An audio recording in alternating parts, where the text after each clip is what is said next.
Samedi 13h, bonjour et bienvenue sur la chaîne qui rassemble.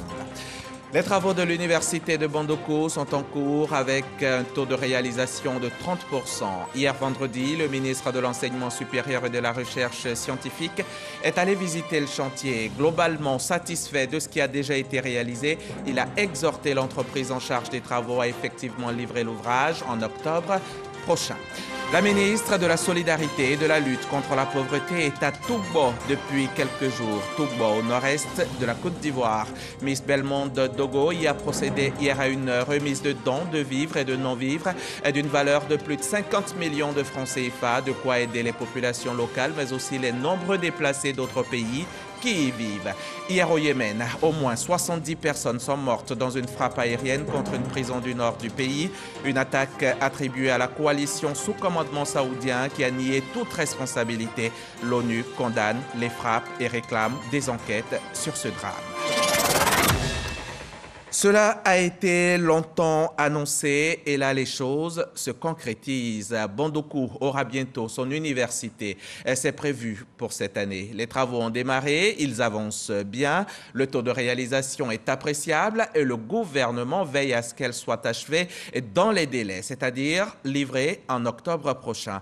Le ministre de l'Enseignement supérieur qui est sur place depuis hier a pu se rendre compte de ce qui a été fait et de ce qu'il reste à faire. Mahama Traoré, Célestin Frodo. L'université de Bondoukou sera construite en 4 phases sur un site de 305 hectares. Les travaux en cours visent à réaliser la première tranche. Déjà la présidence, la bibliothèque centrale, l'école d'architecture et quelques amphis s'imposent à la vue du chantier. Quant aux résidences universitaires, aux restaurants, au centre médical et aux bâtiments logistiques, ils doivent encore pousser pour espérer être au rendez-vous de la prochaine rentrée universitaire prévue pour octobre 2022. L'avancement du travaux, on l'a estimé à 30%. C'est un projet qui s'étale sur 24 mois. On a consommé une bonne partie, une 60% à peu près, mais on est derrière l'entreprise pour quand même honorer le délai contractuel. Déjà en chantier, que cette université suscite la joie des populations qui l'accueillent sur leur terre. Ce sera une université moderne à la pointe de la technologie. Cela réjouit la population du Zanzan. Dans son adresse de fin d'année, le chef de l'État a annoncé l'ouverture de ce temple du savoir pour octobre 2022, à charge pour le ministre de l'Enseignement supérieur et de la Recherche scientifique de veiller à la concrétisation de cette promesse. Ce vendredi, Adama Diawara s'est donc rendu sur le site de la future université pour apprécier l'évolution des travaux. C'est digne vraiment des architectes. Je crois que ça va faire pâlir les hameaux. Satisfait pour certains compartiments, pas le cas pour d'autres. En tout cas, j'aurais voulu le restaurant des enseignants et les étudiants là. Voilà. Mais bon, c'est déjà fait, on fera avec. Mais dans l'ensemble, tout semble avancer selon lui. Je pars d'ici très satisfait parce que je vois que les travaux sont assez avancés. Je fais entièrement confiance au PDU, au programme de décentralisation des universités, et également à l'entreprise chinoise, tout comme aux financiers, notamment la Banque islamique de développement, pour qu'en octobre 2022, cette université puisse ouvrir ses portes, comme cela a été promis par le chef de l'État. Les spécialités qui seront enseignées à l'université de Bondoukou, vous avez d'abord l'architecture et l'urbanisme, vous avez les sciences sociales, vous avez les lettres, vous avez les arts et les langues, et vous avez, en plus de tout cela, vous avez le développement durable. Pour cette première phase, l'université de Bondoukou pourra accueillir 3000 étudiants, dont 400 attendus pour la première année académique. Et de retour ici à Abidjan, je vous emmène à Port-Boué, au sud de la ville. Dans cette commune, les agents des douanes viennent de procéder à une saisie de faux médicaments. 33 tonnes de produits illicites destinés au marché. N'eût été cette intervention salutaire des agents du GIRA, le groupe d'intervention et de recherche d'Abidjan. Jean-Jacques Kwamiala. Ce sont plus de 33 tonnes de faux médicaments qui ont été saisis par les douanes après une fouille minutieuse d'un entrepôt dans la commune de Port-Boué. Les agents des douanes ont découvert plusieurs cartons de médicaments prohibés constitués de comprimés, gélules, capsules, ampoules, injectables et flacons de sirop. Ces médicaments ne détenaient aucune autorisation préalable d'importation délivré par l'autorité ivoirienne de régulation pharmaceutique AIRP. Pour le groupe d'intervention et de recherche d'Abidjan, il s'agit d'une importation en contrebande de marchandises prohibées. À l'endroit des contrevenants, je voudrais rappeler que le GIRA a pour mission de surveiller strictement la pantière qui lui est réservée. Ces médicaments que vous voyez sont très dangereux pour la santé publique. Donc nous invitons la population à une franche collaboration avec les services des douanes afin d'endiguer ce fléau. L'opération a permis de dénombrer 1903 cartons de faux médicaments, poids 33,306 tonnes. Commercialiser des faux médicaments, c'est un acte criminel, c'est vouloir tuer délibérément des personnes alors que le coronavirus nous malmène déjà assez.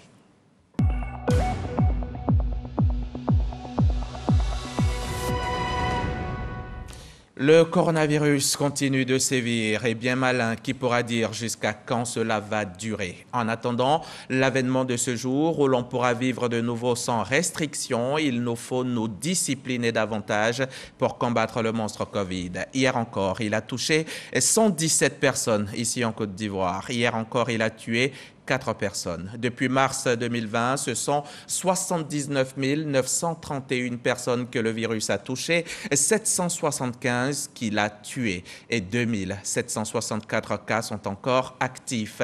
Gestes barrières et vaccins anti-Covid, voilà ce qui pourrait nous mettre à l'abri de la maladie.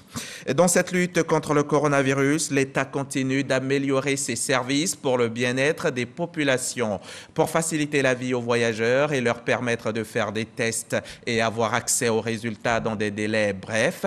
Le ministère de la Santé vient d'ouvrir un centre spécial de dépistage COVID-19 qui leur est entièrement dédié. Le centre est opérationnel depuis hier vendredi. Reportage Théodore Zozo, Franck Kwao, Godefroy Okambawa.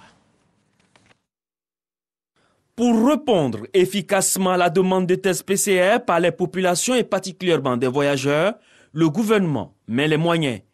Un nouveau centre de dépistage de Covid-19 est ouvert. Il est contigu au centre de vaccination contre la Covid-19 installé au Palais des Sports de Trècheville. En ouvrant ce site de prélèvement qui est un grand site, qui a une capacité de dépistage de 500 personnes par jour et qui va être uniquement dédié donc, aux voyageurs. Cela va donc permettre de désengorger les autres sites et permettre aux voyageurs de pouvoir disposer de leur test PCR pour pouvoir voyager. Mais à côté de cela, on avait seulement l'Institut Pasteur qui était donc dédié à cela. Le gouvernement a décidé de démocratiser en ouvrant le CEDRES qui est dans l'enceinte du CHU de Trècheville, qui a aussi une capacité importante de diagnostic qui peut aller jusqu'à 500 tests par jour. Et à terme, qui pourra aller jusqu'à 1000 à 2000 tests par jour. Cette infrastructure qui peut accueillir 500 personnes par jour est constituée d'un hall d'accueil de 16 bosses, dont 5 pour l'enregistrement, 5 pour le prélèvement, des blocs de consultation et un box pour l'isolement doté de 2 lits. Ce centre vient accroître la capacité en termes de réponse en matière de demande de tests liés à la COVID-19. Et toujours dans le secteur de la santé, un comité est mis en place pour piloter la plateforme nationale de coordination du financement du secteur. Après une mise en berne de ses activités qui a duré quelque temps, le comité a repris du service au grand bonheur du ministère de la Santé. Les membres et les partenaires au financement se sont réunis récemment pour définir les résultats attendus. Témoignage Théodore Zozo, Godefroy Okambawa.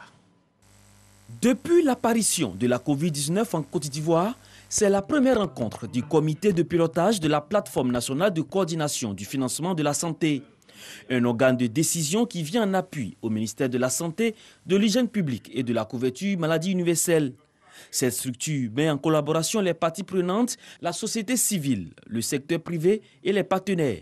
Et cela pour une meilleure coordination des besoins dans le secteur de la santé. Il s'agissait de valider les documents de travail, comment on va travailler pour les prochaines années. Alors on a présenté le cadre de travail qui devait être validé par le comité de pilotage, et également le cadre de résultats. C'est un peu une mise en route de la plateforme. Un dossier d'investissement de 38% de réalisation des projets du fait de la COVID-19 et un manque de financement ont été présentés à la tutelle. Le ministre Pierre Demba est allé s'imprégner des réalités de cet outil important pour le gouvernement en matière du bien-être des populations et de mise en place de l'assurance maladie universelle. La réalisation de nos ambitions communes passe par une maîtrise du financement de la santé à travers une amélioration de la coordination des parties prenantes, des mécanismes de responsabilité partagée, un accroissement de l'efficacité des dépenses publiques, une amélioration de la contribution de l'État à ces dépenses, la mobilisation des ressources suffisantes pour soutenir l'investissement dans la santé. Notre pays donc, a pris l'option de travailler à réduire la mortalité maternelle et néonatale et infantile tout en transformant profondément les conditions de production des services de santé à travers des réformes ambitieuses. Cette plateforme est instituée depuis 2019. Elle vise à faire converger les actions autour des priorités du gouvernement en matière de santé. Et le plus pauvre n'échangerait pas sa santé pour de l'argent, mais le plus riche donnerait tout son argent pour la santé. La santé, c'est le plus grand des biens. Elle ne doit pas être prise à la légère et elle ne se marchande pas. Comme dans de nombreux secteurs, la lutte contre la corruption dans le milieu hospitalier, le gouvernement en a fait un cheval de bataille. Et des mesures disciplinaires viennent d'être prononcées à l'encontre de quelques agents de santé, des agents de santé dangereux parce que corrompus. Courant octobre-novembre 2021, des investigations préliminaires diligentées dans cet établissement de santé par les vérificateurs du ministère en charge de la bonne gouvernance avaient mis en évidence des cas flagrants de corruption dans nos hôpitaux. Ces suspects, 14 agents de santé et 2 vigiles, avaient alors été mis à l'index. Mais des enquêtes plus approfondies, consolidées par les services compétents, viennent d'établir la culpabilité de 5 agents.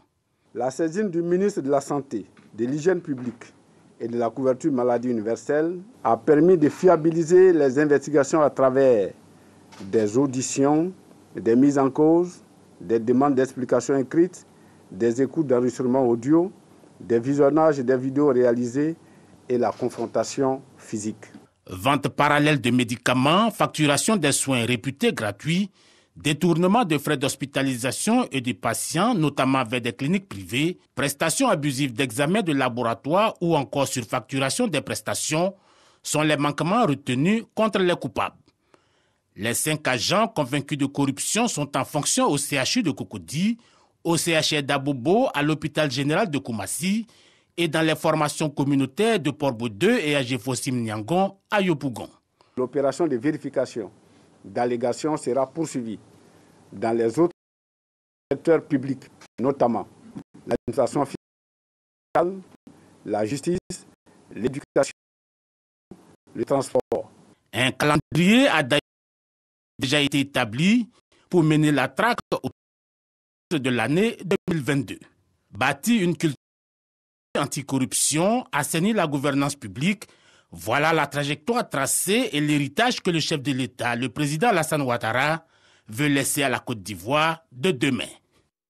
Un bon accueil, des personnels motivés et des soins de qualité dans tous les hôpitaux. C'est l'attente des populations considérées aujourd'hui comme clients dans les établissements sanitaires publics et privés. La Fondation Côte d'Ivoire Qualité veut relever ce défi. La structure qui regroupe des personnels de santé et divers corps de métiers se propose de traduire cette attente en réalité. On voit cela avec Franck Quadio. 48 heures d'échanges, de réflexion et de débat lors de cette première assemblée générale des professionnels de la santé. Des textes régissant le statut de création de la Fondation Côte d'Ivoire Qualité sont adoptés par acclamation. La Fondation Côte d'Ivoire Qualité portée sur les fonds baptismaux, elle entend veiller au bon fonctionnement des prestations et à l'amélioration de la qualité dans le secteur santé publique. Cette fondation est une fondation en santé pour implémenter la démarche qualité dans les établissements de santé, faire de telle sorte que nos établissements de santé soient aux normes et encourager donc les structures qui sont engagées déjà et travailler en partenariat avec la direction de la médecine hospitalière au niveau du ministère de la Santé, de l'Hygiène publique et de la couverture maladie universelle. Une organisation pour soutenir la normalisation et la structuration du secteur, élue à l'unanimité, le premier président décline ses objectifs. La Fondation va devoir sensibiliser et éduquer en termes de culture qualité, va rechercher aussi des financements par la grâce de Dieu, pour aider tous les organismes qui ont en charge, n'est-ce pas, donc, l'accréditation, la certification et la normalisation. La Fondation Côte d'Ivoire Qualité compte 4 vice-présidents. Cette Assemblée générale a favorisé la mise en place d'un bureau de 16 membres. Refermons la page santé de cette édition et prenons la route de Toubou, au nord-est de la Côte d'Ivoire, département de Teidi. Toubou, terre d'asile, de nombreux déplacés de pays frontaliers qui fuient le terrorisme. Toubou qui tente difficilement de se défaire de sa grande pauvreté. Et Miss Belmonde Dogo a décidé de l'y aider. La ministre de la Solidarité et de la lutte contre la pauvreté qui s'y trouve depuis quelques jours a offert des vivres et des non-vivres aux populations. Valeur du don, 50 millions de francs CFA. Toubou, Teini, Kafolo et 6 autres villages de ces localités dans les régions du Bunkani et du Tchologo sont aujourd'hui des refuges pour environ 6 000 personnes fuyant la crise sécuritaire au Burkina Faso. Pour le gouvernement ivoirien, la collaboration entre tous les acteurs nationaux et partenaires internationaux est primordiale pour faire face au terrorisme dans la sous-région et soutenir les populations. Encore une fois, la ministre de la Solidarité et de la lutte contre la pauvreté est sur les lieux. Et cette fois, elle est dépêchée par le chef du gouvernement Patrick Achi pour apporter encore une assistance en vivres et non-vivres aux populations, à hauteur de 50 millions de francs CFA. Cette visite est pleine de sens en ce qu'elle vise à réaffirmer, si besoin s'en faut, la présence de l'État de Côte d'Ivoire sur l'ensemble de son territoire, d'une part, et d'autre part, à manifester son soutien et sa solidarité vis-à-vis de ses concitoyens de ce département. Avant donc son arrivée, pour le lancement d'un projet en faveur des jeunes, le Premier ministre Patrick Achi m'a demandé de le dévancer pour apporter encore une fois de plus une assistance en vive et non vive aux populations. Pour les autorités, c'est aussi et surtout avec ces populations que les États réussiront à freiner les crimes liés au phénomène du terrorisme. Ces dernières se réjouissent de l'hospitalité et de la solidarité qui leur sont offertes ici en Côte d'Ivoire. On ne peut pas tenir. Vraiment, le député a dit que c'est un peu triste. C'est des circonstances malheureuses que nous nous sommes retrouvés. Il y a des mots qu'on ne peut pas parler. Alors je prends la parole au nom des réfugiés, comme l'orateur a dit déjà, pour vous dire merci. Tellement que nous sommes dans la joie. À Toubou, ce samedi 22 janvier, le Premier ministre Patrick Achi lancera un projet à la faveur d'insertion des jeunes de la zone frontalière nord du pays. Depuis Toubou, au nord-est de la Côte d'Ivoire, un reportage signé Salimatou Dia. Et là, à 540 km de Toubou, dans la Maraoué, département de Bouaflé, on parle aussi lutte contre la pauvreté et surtout autonomisation. Là-bas, la tendance, c'est avec association villageoise d'épargne et de crédit. Les adhérents épargnent avec possibilité d'accéder au crédit pour développer une activité génératrice de revenus. Projet avec moyens d'autonomisation et de résilience. C'est un grand reportage de Théodore Zouzou et Eugène Atoubé. À la sortie de la ville de Bouaflé en direction de Yamoussoukro, il faut parcourir 4 km de piste pour atteindre Ngatakro. Le village laisse découvrir avec fierté les signes de sa marche vers le développement, mais l'aspiration des populations au progrès est encore grande. Entre acquis et besoins, elles tentent à qui mieux de sortir de la pauvreté pour assurer leur propre réalisation. Les femmes notamment qui exercent leurs activités avec beaucoup de détermination. Aujourd'hui, les associations villageoises d'épargne et de crédit avec leur offrent cette opportunité. En milieu de journée, une équipe de la direction régionale de la femme, de la famille et de l'enfant est accueillie par les femmes du village. Cette équipe vient superviser la réunion des adhérents de l'une des avec que compte Ngatakro. Notre objectif, c'est de voir les femmes autonomes.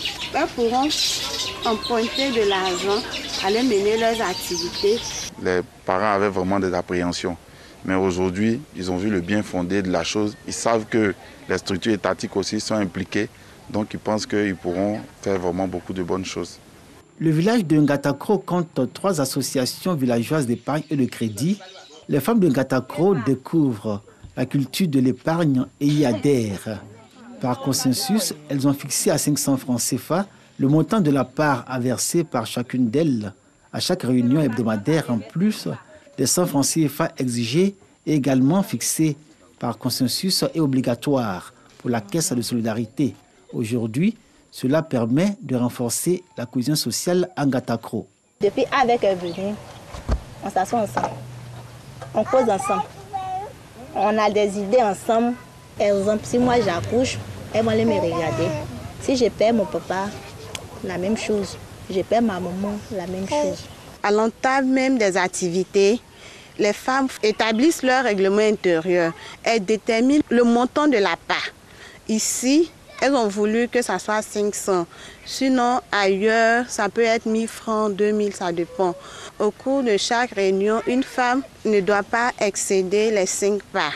Les associations villageoises d'épargne et de crédit connaissent un développement fulgurant dans la région de la Maraoué, où près de 60 avec sont répertoriés. Dans les Tosses, ex-village, déplacé du barrage de Kossou, établi dans la sous-préfecture de Boisflé, Atossé fait partie des bons élèves. L'atmosphère est à la fête.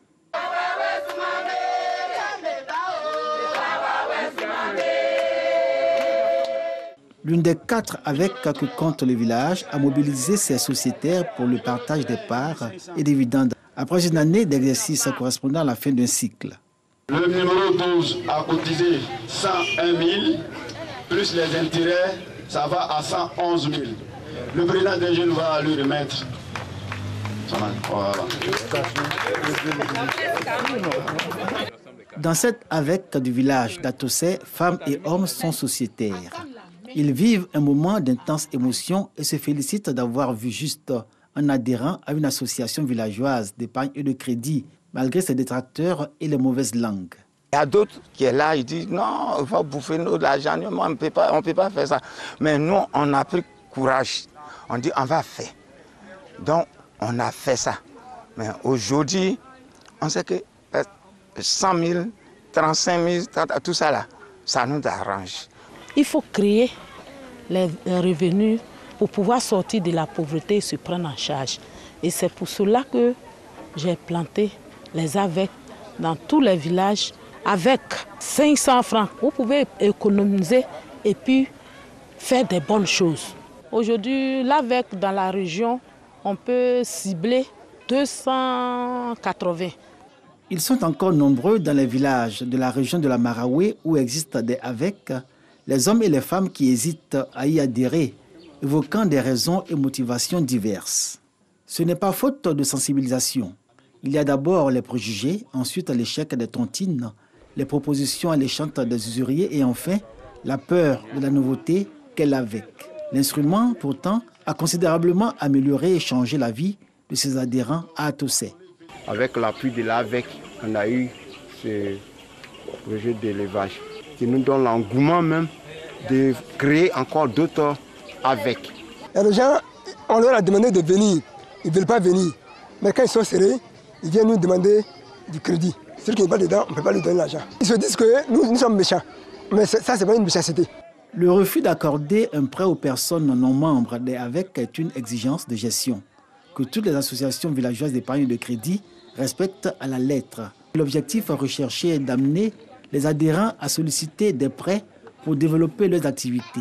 C'est justement pour cette raison qu'il leur est demandé de maximiser leur part d'épargne pour emprunter plus dans la perspective de projets à réaliser. L'argent doit travailler et ça, c'est cette culture-là qu'on est en train d'inculquer à nos parents. Il faut qu'on ait déjà cette culture de l'entrepreneuriat. Il faut qu'on apprenne à travailler. Pour réussir, là, on ne peut pas réussir un coup. Il y a des fois, on fait l'échec et puis on tire les leçons de l'échec et puis on avance. Nous nous tenons à leur côté et chaque fois qu'elles nous sollicitent, nous sommes présents pour les guider, pour leur donner les conseils qu'il faut pour qu'elles puissent aller de l'avant. À Ngatakro et à Atossé, il y a, à n'en point douter, des femmes autonomisées et épanouies dans une dynamique de relèvement économique grâce aux associations villageoises d'épargne et de crédit. Reste à elles maintenant à développer la prise de risque, à tout nécessaire pour réussir dans leurs activités, générer de revenus et en assurer le développement.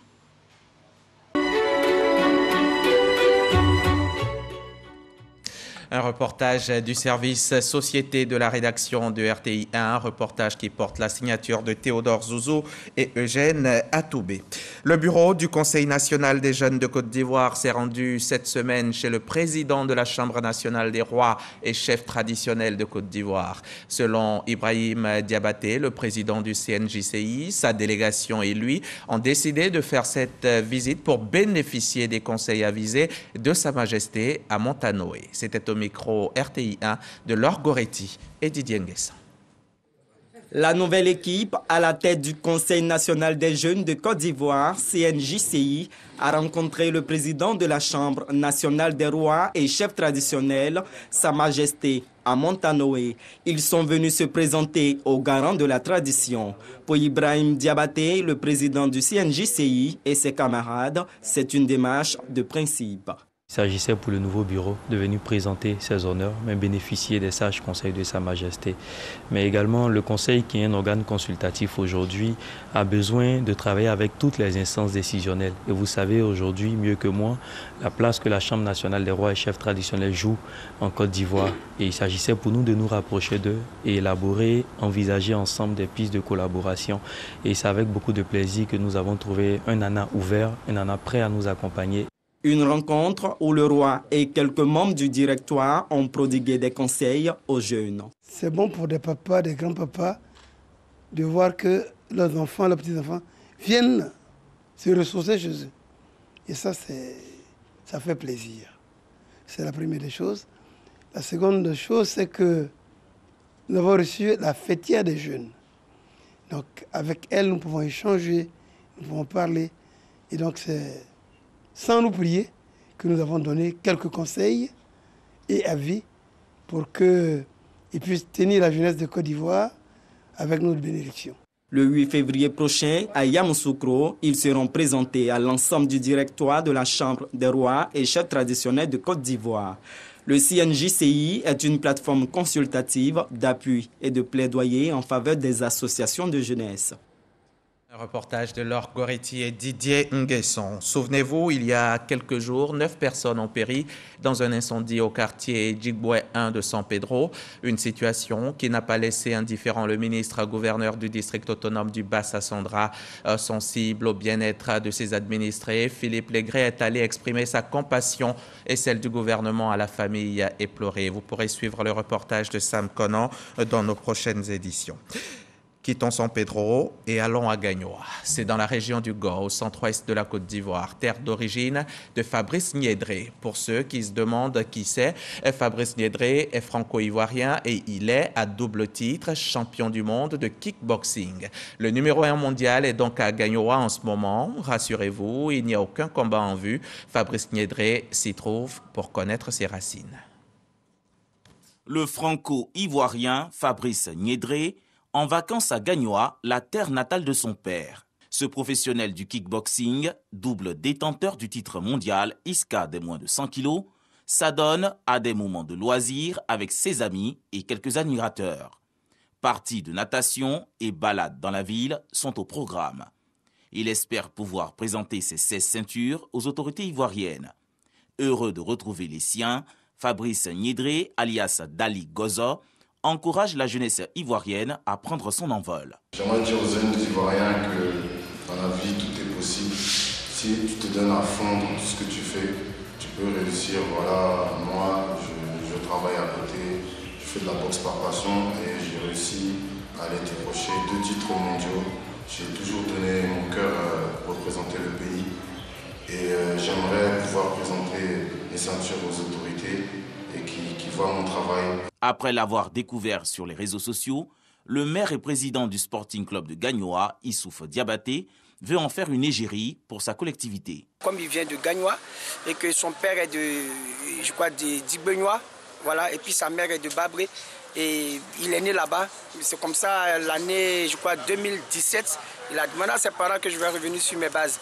Et il est venu faire 4 mois à l'aventure à Gagnoa ici. Il a trouvé des amis à Koukoville et à Babré. Et quand il est retourné maintenant en France, son papa a voulu qu'il joue au basket et il a voulu faire le kickboxing. Donc nous sommes en train de faire mains et pieds pour présenter cet athlète international à la Côte d'Ivoire au ministère des Sports. En 5 ans, Fabrice Niédré, âgé de 33 ans, est passé du statut de débutant au titre le plus prestigieux. Il s'est forgé un palmarès élogieux, 59 victoires en 71 combats, pour un bilan de 14 succès et 3 défaites chez les pros. Et Jean-Marc Djadji qui n'a pas osé se mesurer aux champions. Cela s'est passé hier vendredi à Saada au Yémen, dans une région contrôlée par les rebelles Houthis.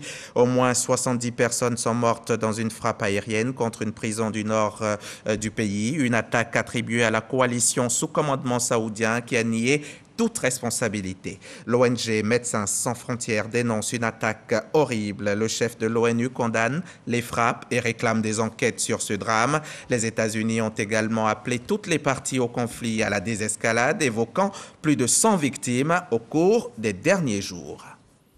Merci de nous avoir suivis. À demain, dimanche, 13h, sur la chaîne qui rassemble.